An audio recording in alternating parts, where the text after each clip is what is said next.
Katipa, paano ka ba tumugtog ng huling part ng huling El Bimbo? Yung bang steady lang sa G, tapos A7, tapos C, or C add 9, and then G, hanggang sa tapusin nyo na yung kanta. Kung gusto nyo ng karagdagang patunog, kumbaga medyo dikit dun sa mismong ni-record nila. Nga lang, naka-E standard tayo, di ba? Mas mataas ang kantahan natin dito. Ito, pwede nyo ilagay sa huli. Pinakang last part, tatapusin nyo na yung kanta. Ang gagawin yung chords, G7, katipa, G7. A7, and then C minor, and then G.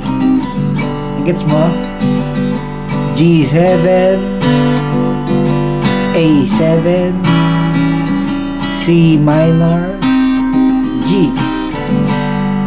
Ngayon, ibang tipa, pero same chords, G7. Ganito gagawin kong G7 naman, oh. Kita nyo yan, G7 ko. A7.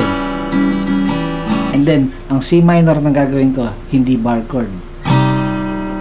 Ayan. Kaso, kailangan nakamute ang 4th string. Okay?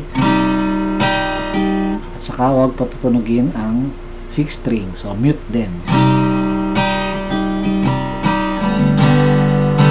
Ayan.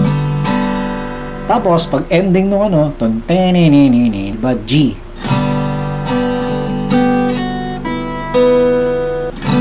Yung first string, 3rd fret, 2nd fret, bitaw, and then open 2nd string, and then E minor, ending.